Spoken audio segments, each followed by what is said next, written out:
Powered by the Montana Television Network. This is the 10 o'clock news on Q2, Montana's news leader. Good evening, everyone. Thanks for joining us. I'm Jeanelle Slade. Jay is off tonight. We are obviously past the groundhog's 6 more weeks of winter, but obviously Mother Nature does not care. In fact, most places that are usually filled with people this time of year resemble frozen ghost towns. And tonight, another 4 inches of winter is on its way. Bob, we just have to hang on a little bit longer. You know, another 48 hours would really make a big difference. But let me show you what we're doing right now. Right now, the Doppler radar, and you can see our forecast model shows the snow continues to linger across south central Montana tonight, and it'll continue to do so overnight and probably into tomorrow morning. We'll still see some scattered snow showers about 6:30 in the morning. And then eventually, by Friday evening, we'll start to see all that snow move away. So the big question is, how much more snow are we going to get? Well, the computer models are finally starting to come together, and they look pretty much the same way. Basically, everybody's saying we're probably going to get about 4 inches of new snow for the Billings area. So if we get 4 inches of snow, that'll take us up to 99 inches of snow. Right now we're at 95, and that would put us well into second place for the second snowiest winter of all time in the Billings area. And then after that, the sun starts to come out. Good news about that. We'll talk about that in a few more minutes. Jeanelle? All right, thanks so much, Bob. Big Timber authorities say they've spent the last 6 days searching for a Bozeman area man who fled from law enforcement during an attempted traffic stop last week. The Sweetgrass County Sheriff's Office responded Friday to the Gray Cliff area for a report of an erratic driver. Now, the driver, identified as 28-year-old Bryce Arneson, reportedly drove through private property and fences in an attempt to elude the deputy. Authorities began searching for Arneson that night, but called off the search due to weather conditions. They started up again Saturday morning with a canine unit. Law enforcement did find Arneson's vehicle, but have yet to locate him. A shooting and pursuit in Busby led to an overnight standoff. The Yellowstone County Sheriff's Office tells us the incident began with a shooting in Busby sometime before 10 o'clock last night. We're told one person was injured, but we do not know the victim's condition. Bighorn County Sheriff's Office responded to the scene, which led to a pursuit. Now, that chase took authorities to a home about 3 miles west of town. The Yellowstone County Sheriff's tactical team was called in to assist. That team deployed pepper spray, forcing the suspects out of the house. Authorities detained 2 males and 2 females just before 4 o'clock this morning. We're told officers did not fire their weapons. Now, the suspect names were not released, and it's unclear what led to the shooting. Energy leaders from around this area met with Congressman Greg Gianforte today to talk about the issues facing their industry. Now, the discussion primarily focused on what changes can be made to make things run more smoothly. One topic, cutting back on what they called unnecessary overregulation by the federal government. Todd O'Hare from Cloud Peak Energy said the permitting process alone to dig on federal land can take 10 to 15 years. That's time, he says, companies just don't have. In addition, the cost, they say, is all but running businesses out of the state. Let's work in partnership to get the common objective, to maintain the quality of life we have in Montana with the quality of jobs we're talking about. Because the jobs, whether it be oil and gas or coal, these people are looking at with benefits over $100,000 a year. That's big money in Montana. Those are the kind of job we need, and we need those kind of jobs if we're going to keep our kids at home.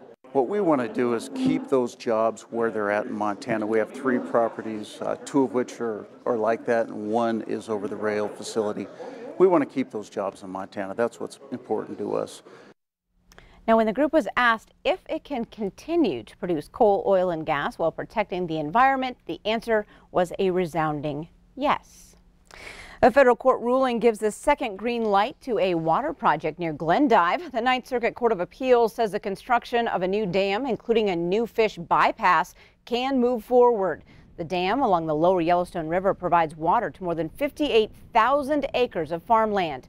At issue is an effort by the conservation group Defenders of Wildlife. It claims the bypass will hurt the wild pallid sturgeon. Now, the Ninth Circuit overruled federal judge Brian Morris out of Great Falls, who blocked construction. Another hearing in this case is scheduled for April 19th in Great Falls. The economic impact of irrigation on eastern Montana is valued at more than $54 million, and 5 communities rely on the Yellowstone for drinking water. Now to the president, who went to West Virginia to talk taxes, but threw away his prepared remarks to discuss illegal immigration. Then on the way home, he announced how many troops he wants to put on the southern border. And he also brought up Stormy Daniels. With a breakdown of a very busy afternoon, here's Major Garrett. Did you know about the $130,000 payment to Stormy Daniels? Then why did Michael Cohen make it if there was no truth or allegation? Well, you have to ask Michael Cohen. Michael's my attorney, and you'll have to ask Michael. Do you know where he got the money to make that payment? No, I don't know. The comments aboard Air Force One were the first from the president about a payment to adult film star Stormy Daniels just before the 2016 election. Daniels recently told 60 Minutes she had an affair with Mr. Trump in 2006 and was paid to keep quiet. Was it hush money to stay silent? Yes. The story was coming out again. I was concerned for my family and their safety. In a statement, Daniels' attorney, Michael Avenatti, said, "We very much look forward to testing the truthfulness of Mr. Trump's feigned lack of knowledge. It is one thing to deceive the press and quite another to do so under oath." Mr. Trump was returning from West Virginia, where earlier he literally tossed aside his script at a tax cut event. You know, this was going to be my remarks. It would have taken about 2 minutes, but that would have been a little boring. Instead, the president again lashed out at a caravan of migrants moving from Honduras through Mexico and seeking asylum either there or in the U.S. And yesterday it came out where this journey coming up, women are raped at levels that nobody's ever seen before. They don't want to mention that.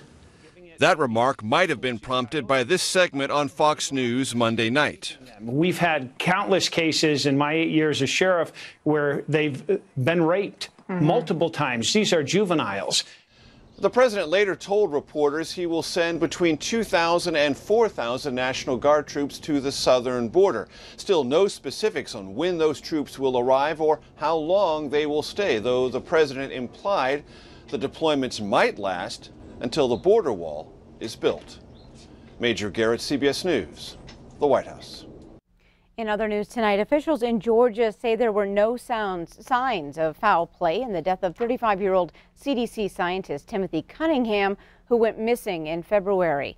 Now, Cunningham's remains were found in a river Tuesday. According to the medical examiner, the cause of death has been listed as drowning, but the manner of death has not been determined.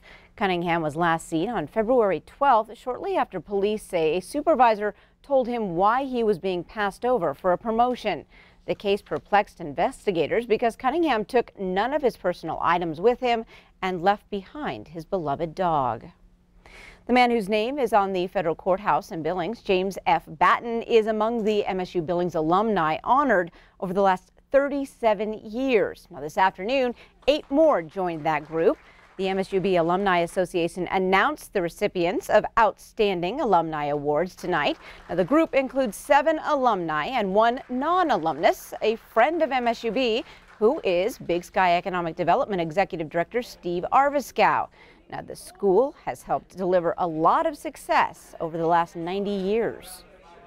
So many amazing professionals here that shaped my life. There's a lot of success that happens at this university, and it contributes in a mighty way to our economic growth. And I loved hearing the stories of the Alumni Award recipients as they were talking about mentors and teachers who really impacted their lives. They have their stories and their memories from campus that really follow them throughout their lives and really impact the success that they have in their professional lives. Now, the MSUB Alumni Association will honor those outstanding alumni at the Northern Hotel on April 20th. Coming up on tonight's 10 o'clock news, despite progress, Butte says it is not done taking action against youth suicide. Plus, later, these dogs are making a big difference in the lives of Montana ranchers. We'll find out how. And in sports tonight, Montana's basketball all-stars are unveiled. Scott shows us who's on the roster for this summer.